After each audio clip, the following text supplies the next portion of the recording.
Ix-Shadow Minister Ryan Kallus tkellem dwar it-tariffa tal-High Tension Contribution għal min ikollu bżonn provista tal-enerġija aktar b'saħħitha minn dik normali li huwa għal-għoliet minn 81 euro kull KVA għal 200 euro kull KVA.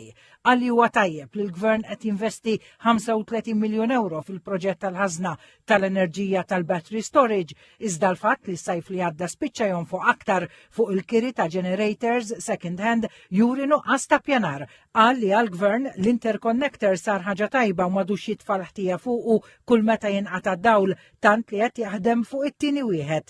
Tkellem dwar ritratt imbabas li l-Korporazzjoni għas-Servizzi tal-Ilma tellet u neħħiet lilu minnu waqt li poġġa fuq il-mejda tal-Kamra numru ta' ritratti tal-Ministru Dalli li huwa qal il-Korporazzjoni tippubblika f'kull żjara li ssir f'isem il-Korporazzjoni u staqsa x'passi ttieħdu dwar il-brand manager tal-Korporazzjoni li d-Deputat Kallus għal kien wara tbabiż tar-ritratt li fih suppost deru.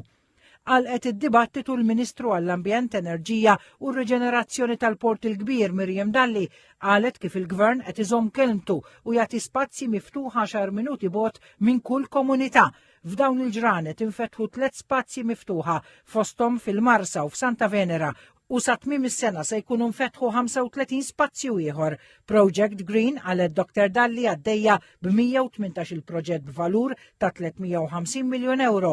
Qalet li ħareġ il-permess għal ġnien Bormla għaddej ix-xogħol fuq il-proġett ta' Siċċa f'Birzebbuġa li se jitkabbar l-ispazju miftuħ f'Benajsa u f'Witilajn u li għaddej xogħol fuq il-proġett li se jieħu post l-impjant tar-riċiklaġġ. Wieġbet li l-Enemal tanalizza r-rati tal-aħjar miżata li tkun ġusta u kompetittiva għal min ikollu bżonn l-iskema tal-High Tension Contribution. Qalet li l-ikbar serħan il-moħħ lill-anzjani, negozju u familji huwa li l-Gvern żamm il-kontijiet ta' dawl stabbli u baqgħu l-orħos fl-Unjoni Ewropea. Saħqet li l-Gvern se jibqa' jinċentiva lin-nies u mhux jabbihom bil-piżijiet. Qalet li l-Gvern jinsab impenjat iwettaq il-proġett Waste to Energy għalkemm iffaċċat minn oppożizzjoni li tuża żewġ kpiepel dak politiku li tippontifika favur l-ambjent u fil-qorti tattakka proġetti bħal dawn. Dwar il-proġett tal-Interconnector il-Ministru Dalli qalet li l-Gvern wettaq l-ewwel wieħed u sal-2026 se jlesti t-tieni Interconnector b'investiment ta' 300 miljun euro. Qalet li kontrarju tal-proġetti li qed jaħdem fuqhom il-Gvern, l-oppożizzjoni ma kellix ħila tipproponi xejn fuq l-enerġija u l-ambjent. Ħlif paragrafu wieħed jikkritika l-Gvern fir-rapport tagħha li baqa' ma ġiex ippubblikat.